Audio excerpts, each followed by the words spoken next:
24 квітня продовжуємо. We are beginning our work at the Media Center Ukraine. Your anchor is Svetlana Cheparenko. We are now presenting a memorandum for the law enforcement and judges on effective investigation and trial of cases involving conflict-related sexual violence. Today's panelists are online. We will have Svetlana Yakovlevna, the judge of the Criminal Cassation Court at the Supreme Court. With us here in the room is Sergei Nizhinsky, PhD in law, senior and legal advisor to the Deputy Minister of Social and European Integration, advisor to the Ukrainian Parliament, Commissioner for Human Rights. Snizhana Kush is a national coordinator. Angela Stryzhevska is the head of the Department of Criminal Policy at the Educational and Scientific Institute of Law, the Taras Shevchenko National University in Kyiv. Evgenia Lukavchenko will be talking to us online, and Vice Prime Minister Alexander Osipov here is the acting Deputy Director of the Department for Monitoring of Observance of Equal Rights and Freedoms, Rights of National Minorities, Political and Religious Beliefs of the Secretariat of the Ukrainian Parliament, Commissioner for Human Rights. Tamara Zakrevsky, the Deputy Head of the Department of Trainers at the National School of Judges of Ukraine. Welcome, everybody. I would like to begin our table talk with the video.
Evil must be punished, as we have seen in this video. Very important words. This is a sensitive topic when the enemy is constantly committing crimes against our people and this country.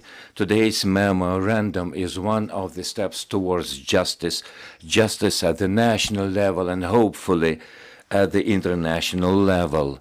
Mr. Sergei, could I turn to you? Will you brief us on what is the importance of this memorandum? Who are the people who have stepped up to the plate? Thank you for the opportunity to present this memo at the Ukrainian Media Center. Today is the official presentation of the document when it has seen the light of the day. During the implementation of many a project together with the UNFPA under the auspices of the Vice Prime Minister for Euro integration, we have conducted a number of actions on verification of the needs, not only of the victims, but only for the people who work with the victims, the judges, the commissioners and ombudspersons. What we have seen is that everybody is understanding the importance of the investigation of this particular kind of offense with no statute of limitation that is muted. But on the other hand, we see that the cognizance of the most important things to pay attention to and focus on in our reflections on decision-making in writing thoughts has become a key issue. Over the reflection of what had happened in Bucha, we have found out that 70% of the victims were male. When we talk about gender aspect of this crime, According to the General Prosecutor's Office, 274 proceedings have been transferred over to the court examination, and the majority of them, as I have been perplexed to have seen, on the Ukrainian Truth newspaper site, to the fact that UN has declared that there are 76 victims of these war. Now, our General Prosecutor's Office talks about 274 cases.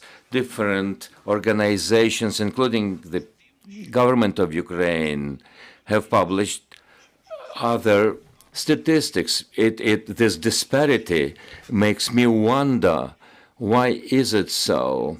The correlation of the numbers is there. On the other hand, we are aware that for such a process to be set up, process of investigating, it's important to envelop the European court cases and the cases going back to Bosnia and the Balkan conflict. Kosovo now claims that there were more than 20,000 victims of the war. This promotional work in Ukraine brings different results and numbers. I'm sure that the victims are much higher than 274. We know from the media, from the publications, the specialists and the psychologists. But what is the specifics of work with the victims? We understand that any social assault and violence can bring in a very deep trauma. There are specifics of how to work with the victims, how interrogation should be conducted. We have been trying to minimize the time when the victim is interrogated. We thought it's practical to have one interrogated, taking on board the Balkan expertise. The ombudsman of the Ukrainian parliament has initiated to single out a special kind of crime into a separate points for the register of damages, according to paragraph 11 of the postulates of the damage register, saying that the victims of sexual assault should go through different procedural actions and so forth. It was, and it is very important, a memorandum for us, because it provides an opportunity to make people think, to make judges think, to prompt the parties to the proceedings about the opportunities and the consequences leading from the European court cases, from Croatia and Rwanda cases, cases that are very often referred to by the academia. I'm sure that today's panelists, co-authors of this memo, people who have been closely reading every point, bringing in our discussions and initiatives, I'm sure that this will become a practical guide, a practical document to help, in the first place, to pass absolutely fair decisions and, of course, to protect the interests of the victims. Thank you, sir.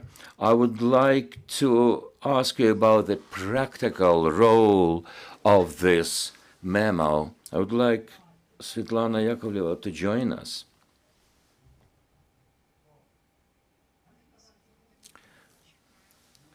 We are waiting for the judge to participate in our discussion and highlight the importance of this booklet for judges. Welcome.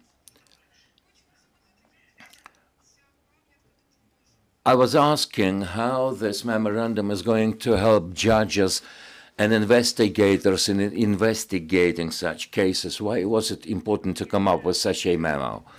welcome everybody.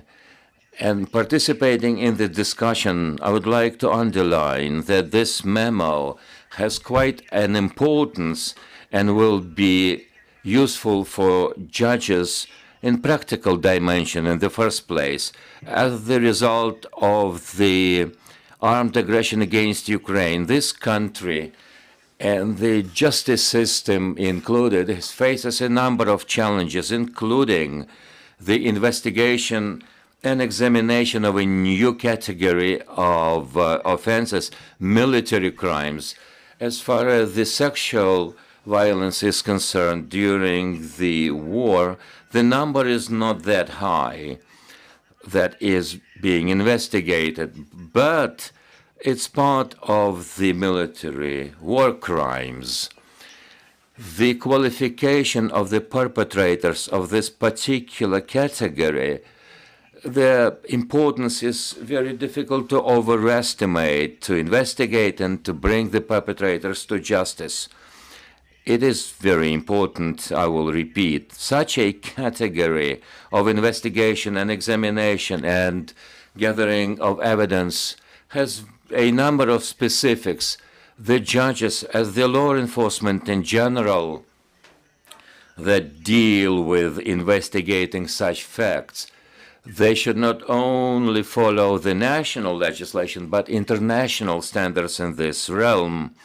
This is why the memo on the qualification of the sexual violence in war-related conflicts is targeted towards judges in the first place, again, according to the Ukrainian legislation and internationally. Again, to repeat, this is the first time that we have confronted such a category of offenses. We are applying international mechanisms to provide a high-quality investigation of such cases. Another point to underline is that while developing this memorandum, we have taken on board international expertise, and a number of Ukrainian scholars have participated, including Shevchenko Kyiv University and the Office of the Prime Minister for European Integration, Ms. Stefanishyna, testifying to the fact of the urgency and high level of research. Judges have also participated in this work. But at the Cassation Court representative, we are now understanding the challenges that we are likely to face, including other categories of the war crimes and war-related sexual crimes. Such issues are associated with the facts when such cases are wrongly qualified, including sexual violence during hostilities. Ukrainian legislation includes an exhaustive list of norms relating to international documents, and more often than not, when we talk to our judges, we understand that not all judges realize how international norms can be applied to national legislation. That is why this memo will come in handy. Another point is that this memo accumulates the experience of the highest court, Supreme Court, because we are aware that the interface between courts and the victims is a guarantee for a successful investigation and bringing perpetrators to justice. The main thing here is that this cooperation is aiming not to harm the victims, but rather to receive information, for this information to serve as an evidence in bringing the perpetrators to justice. Another point is that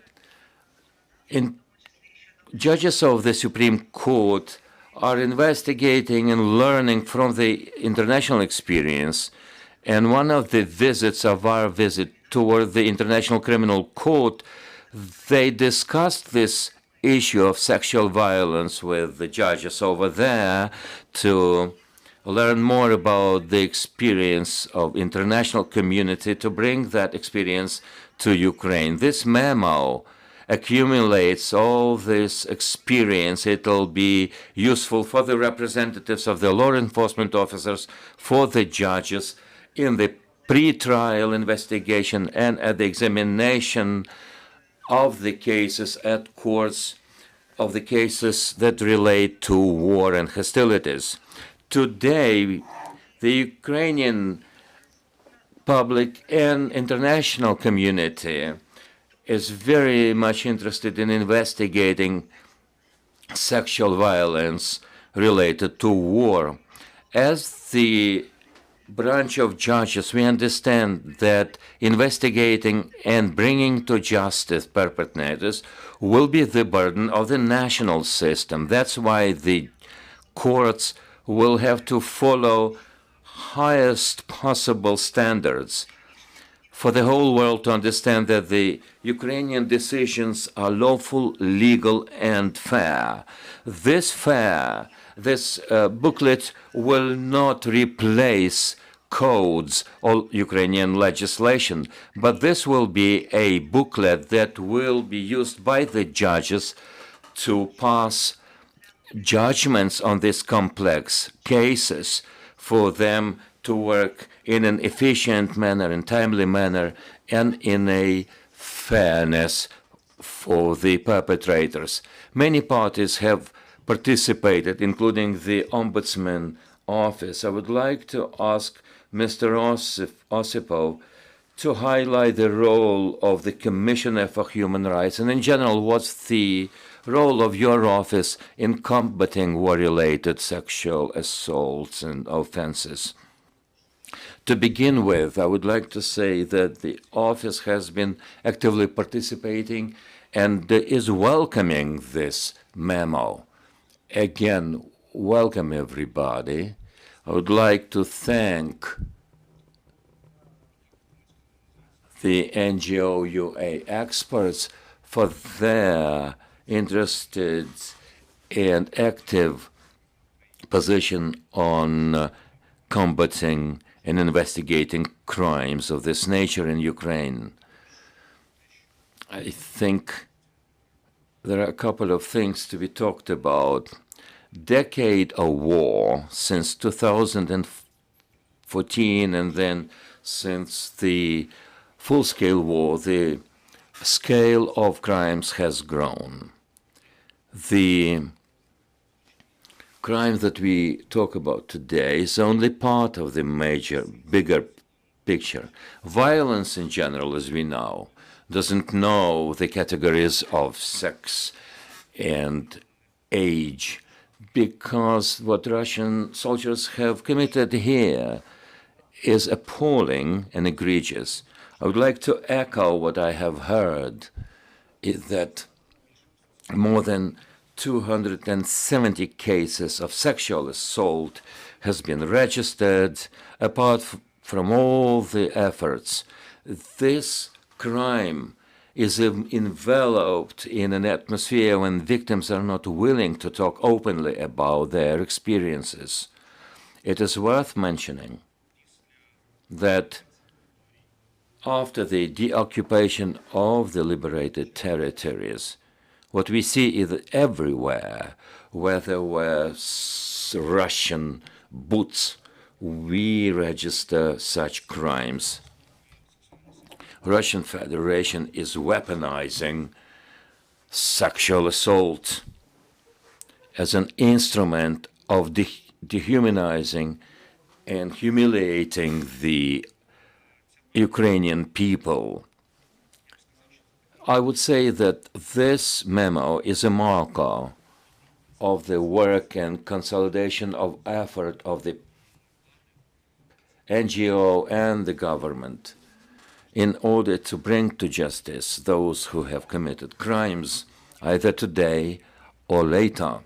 A couple of points to be singled out are these. It's important to raise the trust of the victims to the law enforcement in parallel to developing the methodologies of how to work with the sexual victims. This is the area where we should be moving very fast in a consolidation of all efforts and of all stakeholders. As far as we are concerned, my office is focused on a person.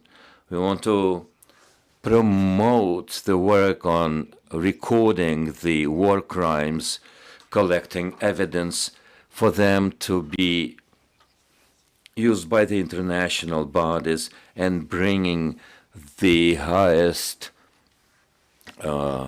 ranks of the Russian rulers to justice.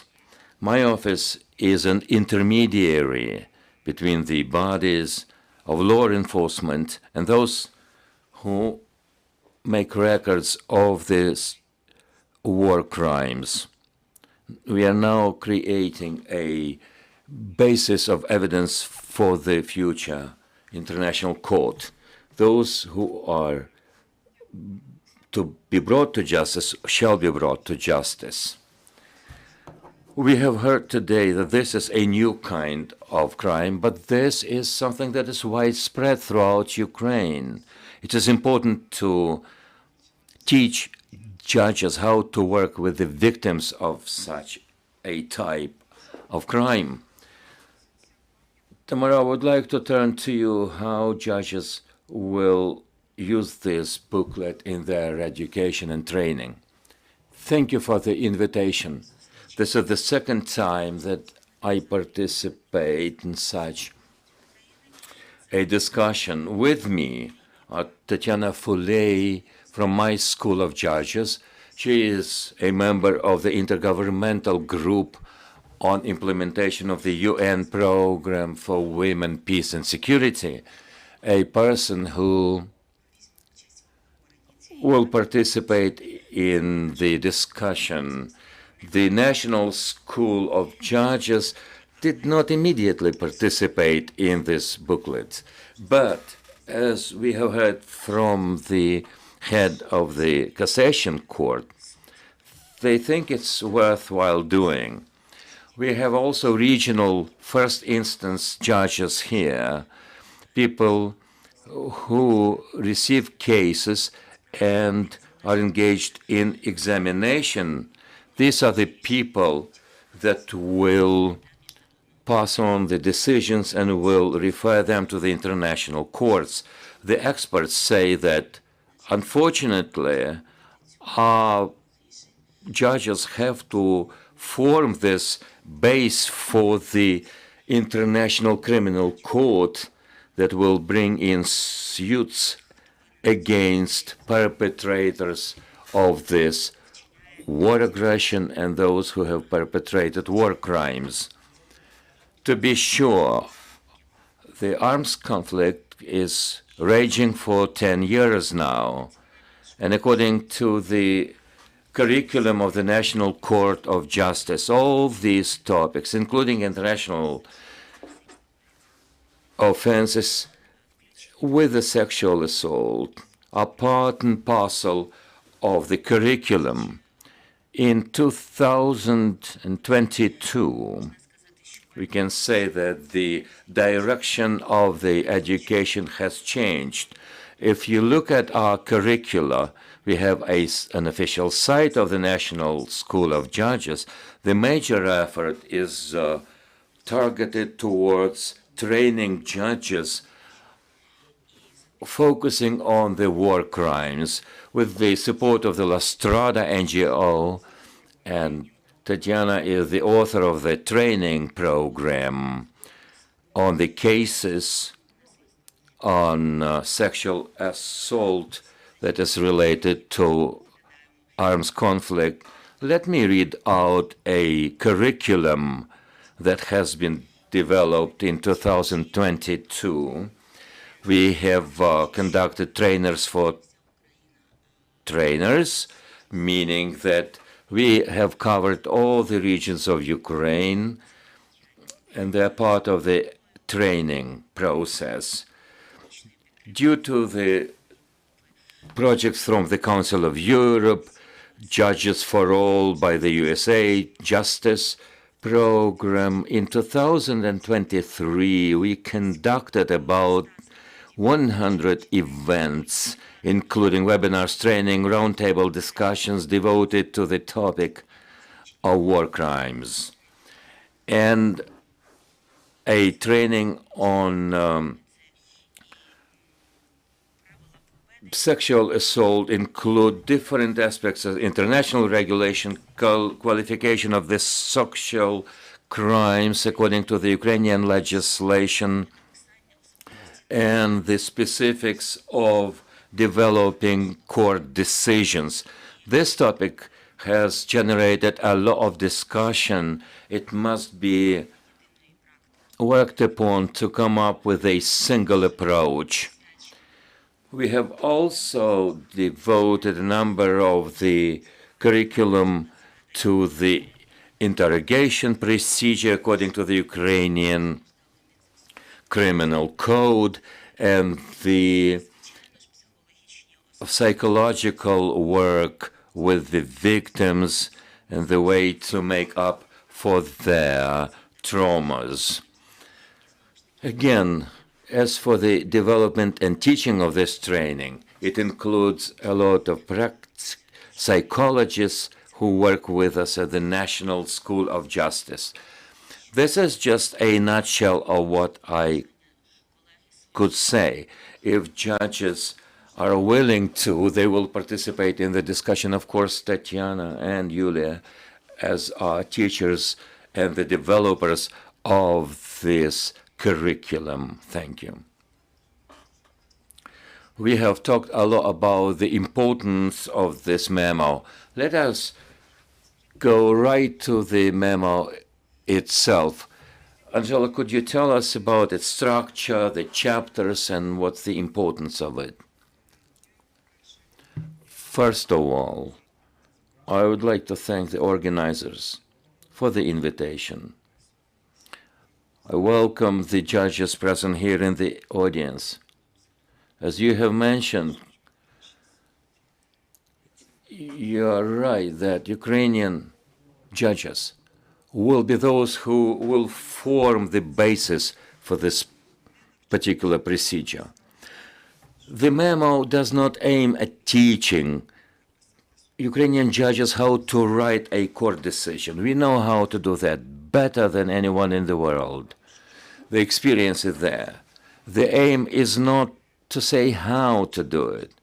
My vision of this memo was to turn attention to the problems that are there in the national legislation and to single out those collisions of the Ukrainian legislation and international experience. My main idea was to make sure that the Ukrainian legislator does not reflect on the challenges, but rather would be well taught in this sphere what are the consequences of applying of such a legislation.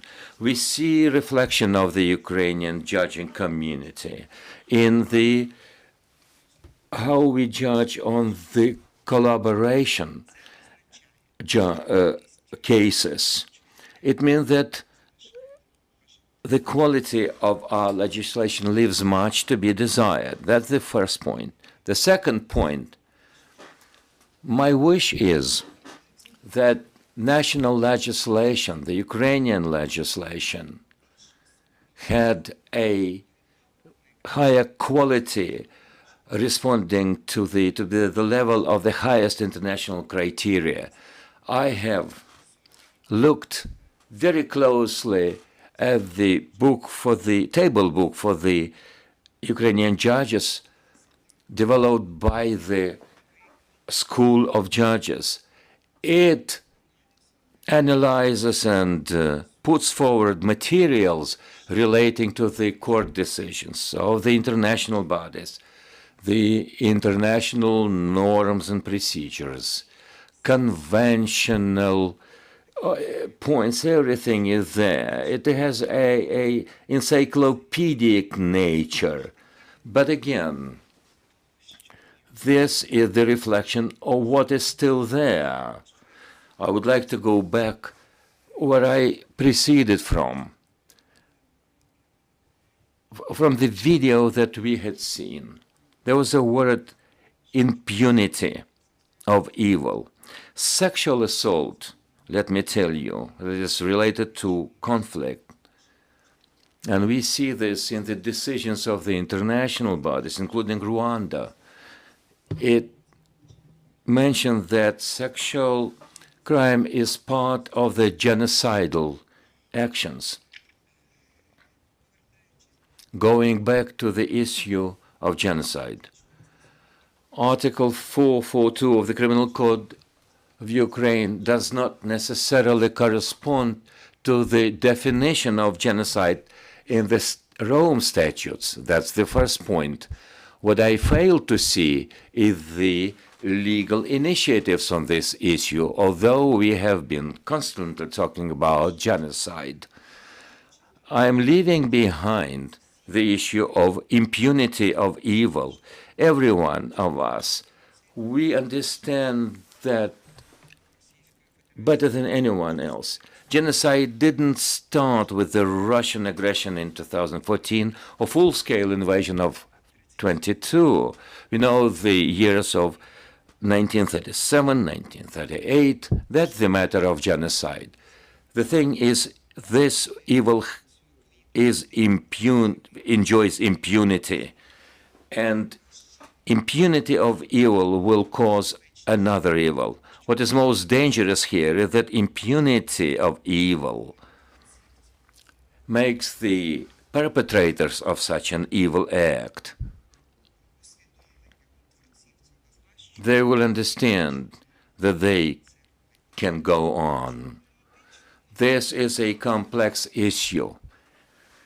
To recognize the genocide of the Ukrainian people, the events prior to the Second World War, because formally it is difficult. At that point in time, the criminal legislation did not provide for the criminalization of genocide. It wasn't there. And the court of the Kyiv appellate court, even today, to try to pass a court decision of the chamber of judges, bringing in genocidal accusation of Stalin Beria and that ilk. We have not been successful even within Ukraine. It was just an attempt. How effective and formally legal it was is another issue. To reiterate, the issue of genocide. I personally understand that every form of the manifestation of aggression, including sexual crime, are liable to be recognized as a genocidal action towards the Ukrainian people. The propaganda from Russia and even actions in the territory of Ukraine testifies to that fact. Going back to the sexual assault related to the conflict, there is a point of collision here. Today's activity of the General Prosecutor's Office qualifies such actions as Article 33 as flying in the face of the norms of conducting war. I will tell you this. The Article 33.8, in the first part of it, second part deals with another issue. The sanctions there are less than the sanctions for rape provided for in the Criminal Code. And here we say that CRSV,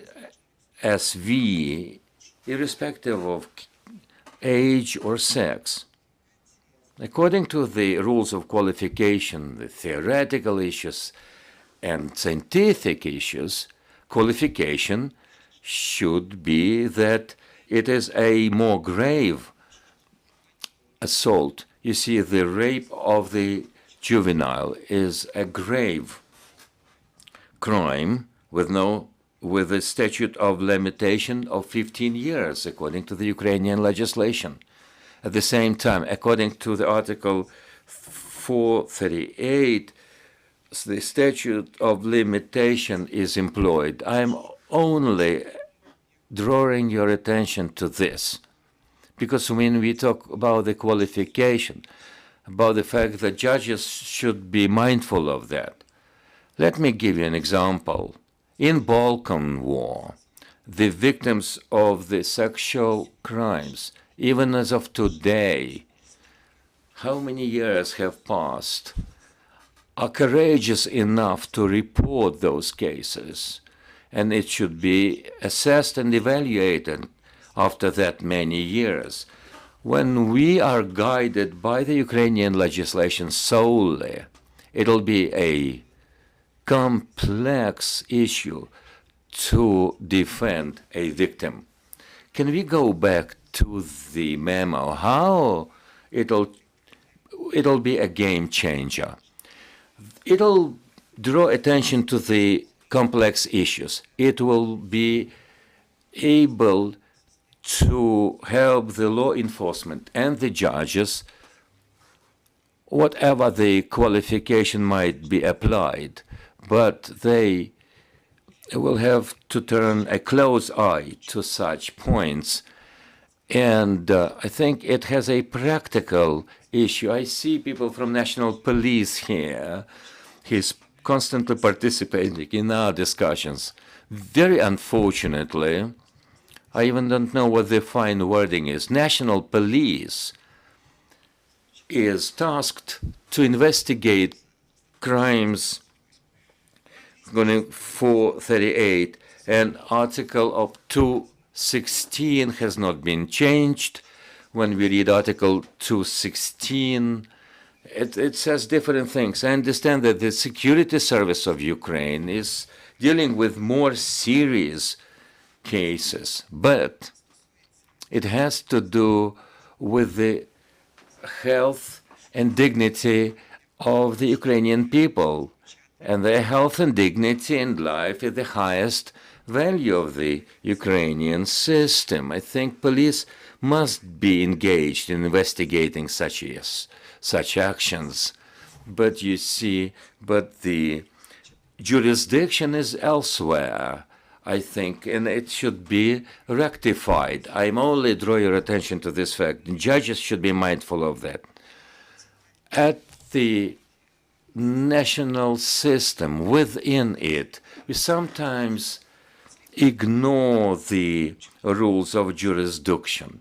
Why I think it is important? The verdicts of the Ukrainian courts, according to Article 438, do not preclude a fact that the leadership of other country should be brought to justice at the international level after the conflict is over or after this aggression is over. And if it is not a barrier to bringing these people to judges, then our court verdicts will be constituting a basis for international investigation. But international bodies, including the investigation by the people who are empowered by the state, is granted more attention and more importance as compared to what we have here in Ukraine.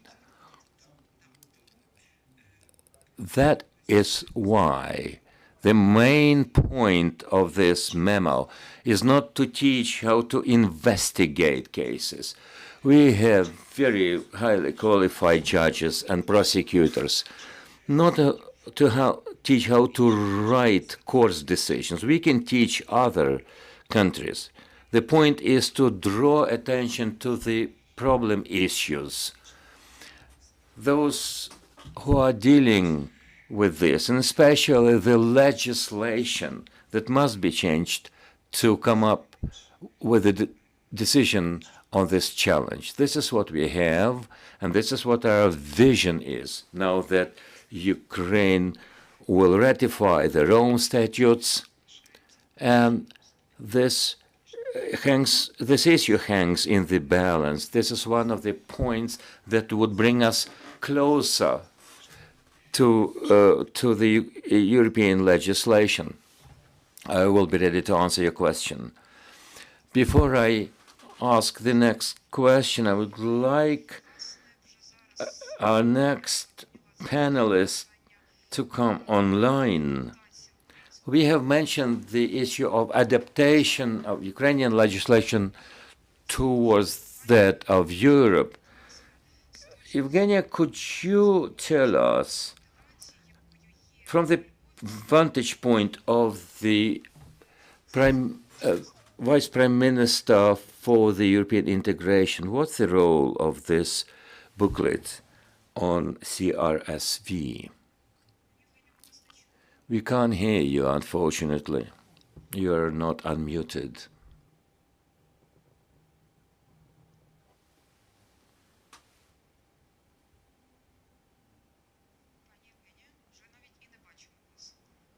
We haven't heard from you now. We don't see you.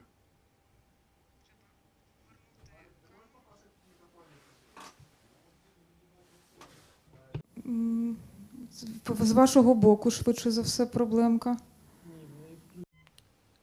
Think you're running technical issues there.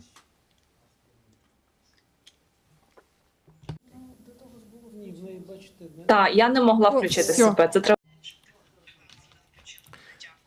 Thank you for the support. Sorry for these technical hiccups. Can you hear me? Can you see me? Now, answering your question, I would like to welcome everybody. It's such a pleasure to discuss this very important document. This is the result of the cooperation interface of academia, of judges and experts. This is a document, is part of our work, a comprehensive work on response and prevention of sexual violence in the environment of war. All our developments, something that we are discussing now, is a unique experience. Our international partners are trying to teach us the experience of history. I think a few years from now, we will be teaching other judges how to react to the cases involving conflict-related sexual violence.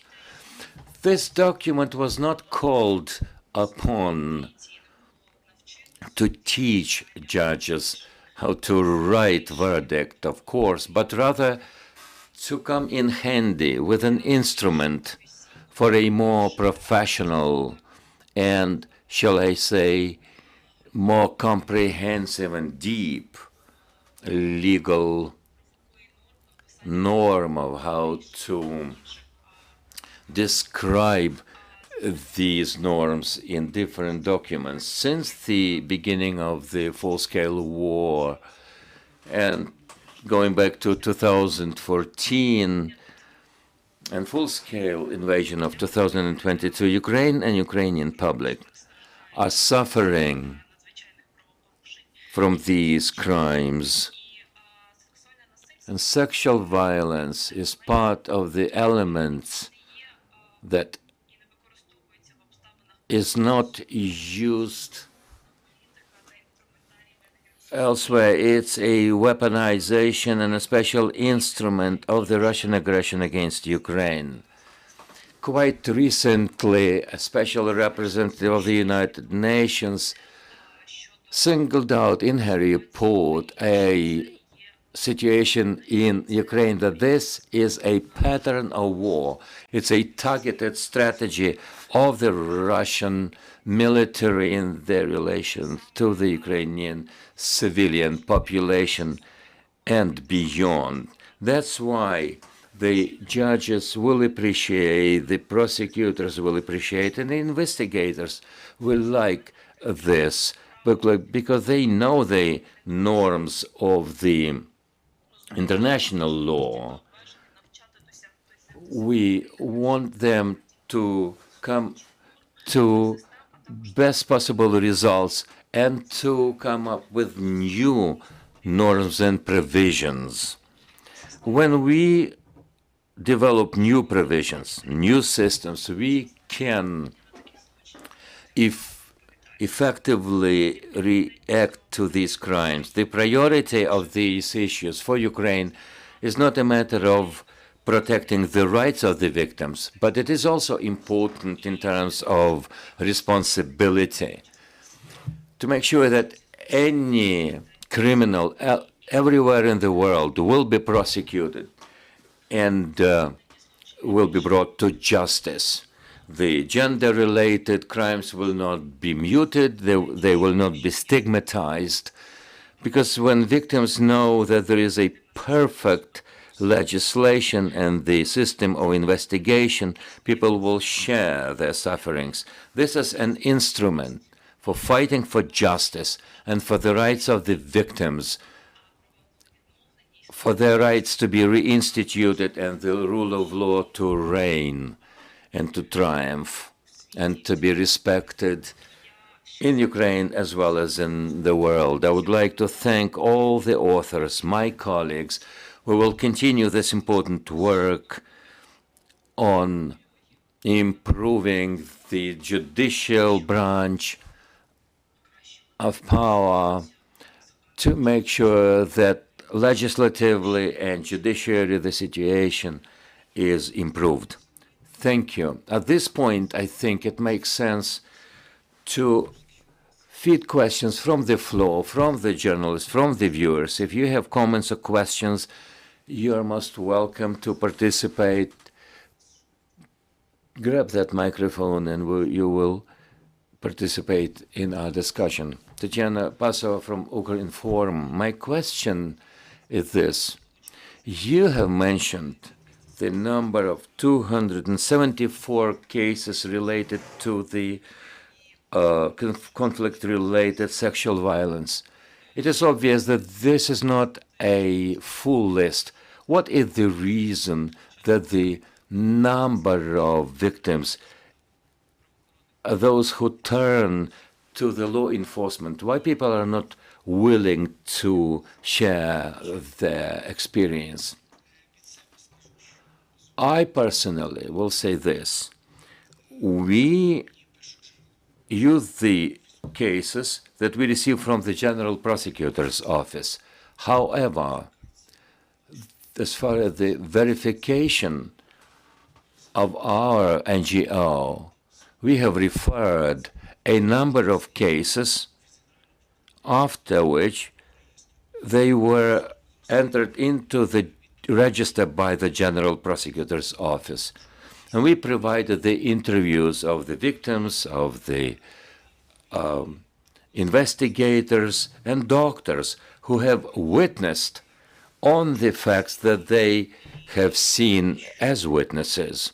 And I'm sure that the verified numbers should be analyzed, solely verified.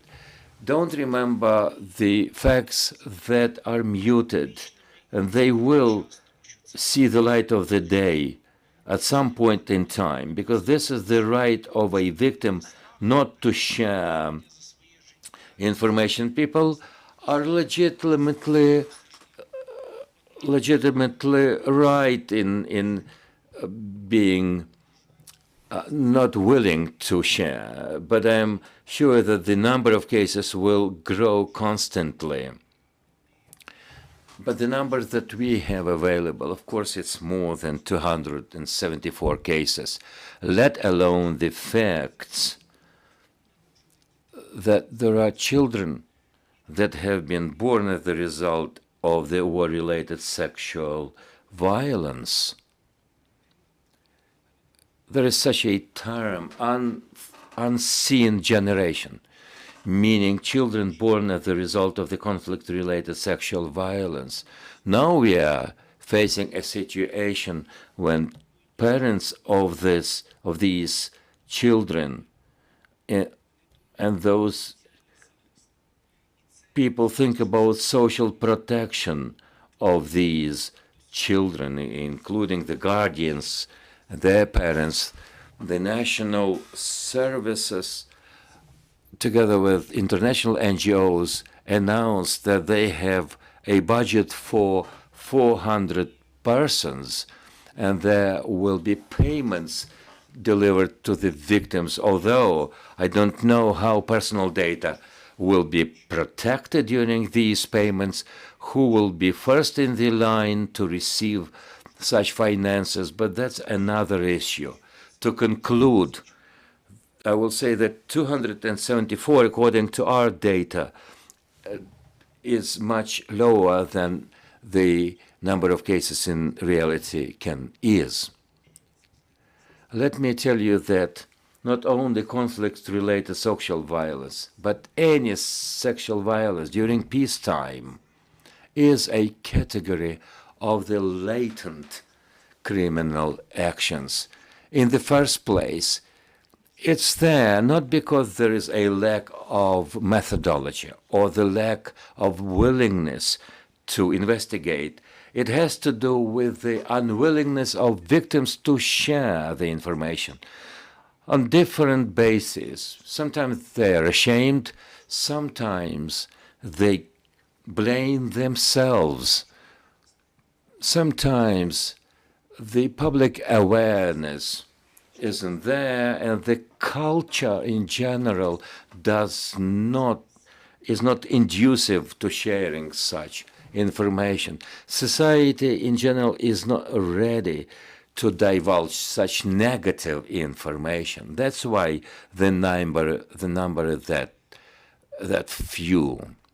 I mentioned the Balkans, and there are verdicts by the courts and the assessment of the sexual violence. The victims of sexual assault there, even today, can appeal to court. Some time has to pass, not only within the reception of the victims of the sexual violence, but within the society that will be ready not to blame others and will be ready to help and lend a helping hand in terms of finances and in psychological support and help by developing adaptive mechanisms for the victims. The victims should not be blamed. They should not feel the complexes of inferiority. The fact that we have psychological programs is a small part, a first step towards the massive challenge that we are facing. This is why we know so little about the cases that have been recorded. But, of course, there are many more of them. I will agree with Sergei that in the future we will see more and more of them. Once the victims of the sexual violence know that government is taking care of them, once they know they are supported, once they know that they are not restricted in their rights, that they are not receiving handouts, but rather they are fully fledged members of the public, only then will we be able to see a growing number of these people coming out. Thank you. Do we have questions? Shevchuk asks from the body of the data protection. I think it's a very good thing that we are discussing today. It'll draw our attention to the conflict-related sexual violence crimes. It's one thing. The second thing is that while data is collected and evidence is collected in such investigation, confidentiality of the personal data is important as far as conflict-related sexual violence is concerned. As for the Ukrainian legislation, the data of such category are deemed to be especially sensitive. It has to do with the dignity and honor of these people. And when data is collected, when the reviews are conducted, when the evidence is gathered, when the data is transferred between different bodies in Ukraine as well as to other countries, we should be mindful of the maximum possible protection of personal data to make sure that the personal data is preserved at the highest possible level. This will also mean that people will come out and share their experience and will testify. This will also be inducive to a new investigations of the cases that are conflict-related sexual violence cases. Welcome, everybody. My name is Snizhana Kush. I am a national coordinator, and I have been actively engaged in developing of this memo. As for the first and second questions, let me tell you how the memo can be used. Of course, it is targeting the law enforcement community and judges, but we also have written in the preface that it can be used by the human rights activists, lawyers that participate in the court examination representing the victims. We have conducted a number of events prior to the publication. One of the forums saw representatives of the lawyers, human rights lawyers, people who represent victims of the conflict-related sexual crimes. And these people told us about the specifics of such cases. The lawyer must insist that the sitting of the court must be closed. The lawyers make sure that the personal data is not leaked out. They can use this memorandum to guide the investigation, to actively participate in the examination, to insist on a proper qualification so that the motivational part should refer to the international experience, the cases of the International Criminal Court. That is to say that lawyers are actively engaged in the trials, and they will use this memo to defend their clients. Thank you. Would anyone else like to participate in the discussion? Tatiana Foley. My name has been mentioned today. I come from the law school. I would like to draw your attention to the following points. One, if the goal was to draw attention to the CRSV, then they have, of course, fulfilled their goal. And the discussion that we are seeing over the last years, this topic is not muted anymore. It is not smothered or concealed. There are a lot of events at the highest possible level. We remember the international conference where the First Lady participated, and all the stakeholders were also engaged, including NGOs and the victims. That is to say, compare that where the situation was during the Balkan Wars. Of course, we refer to that experience as the international response to such crimes. Now, the situation is much more open for a public discussion, and of course, it will stimulate the victims to come out. It's a constant matter of our discussion that the number of cases does not reflect reality. In general, the issue is this. There are a lot of aspects. Judicial is one of them.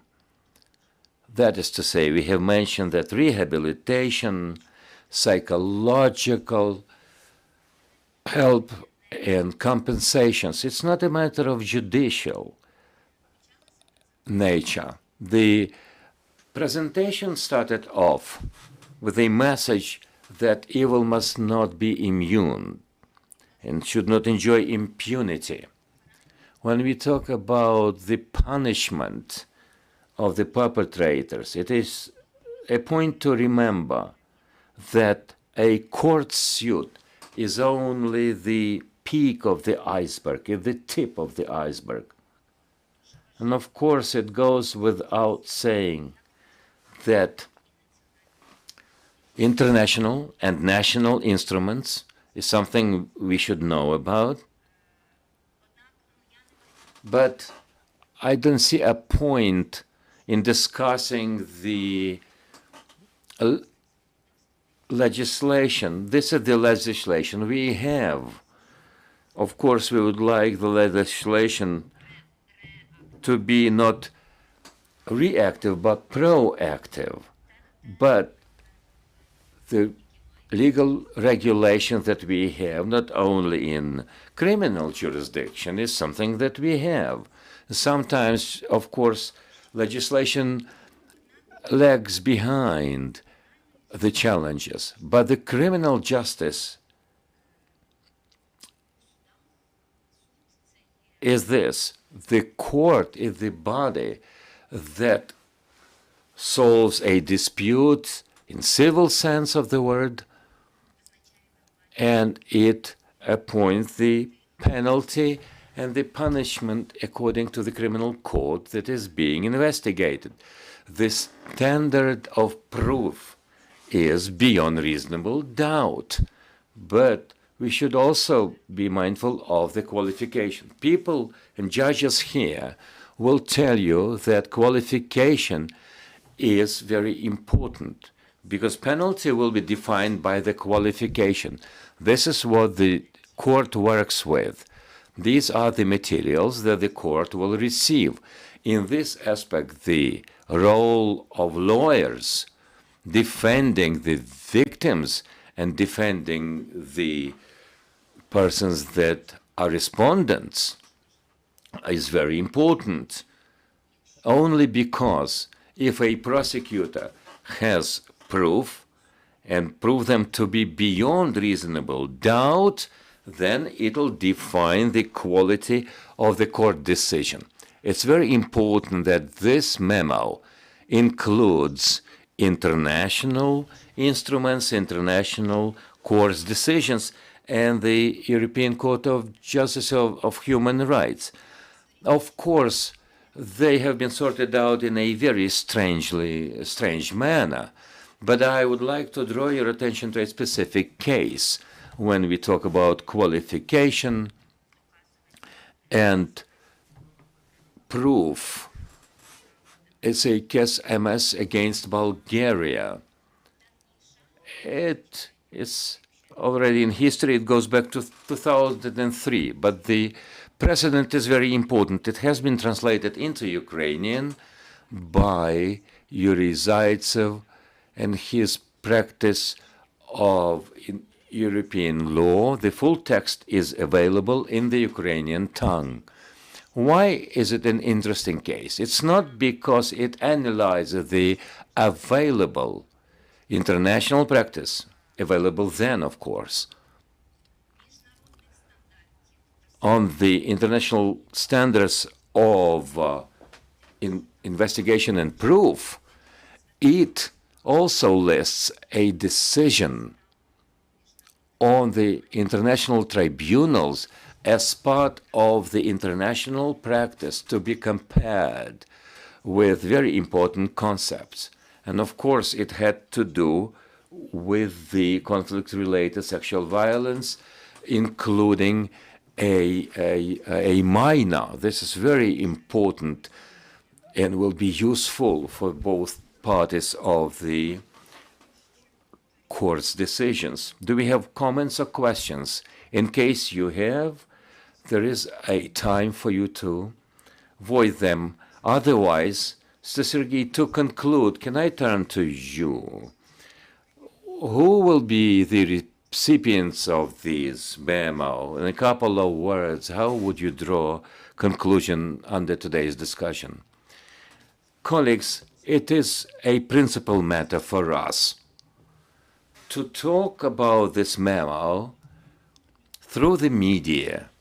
In the first place because it has seen a lot of discussion, and it is high time that we drew the line in the sand here. Irina Nizhynska, unfortunately, hasn't made it here.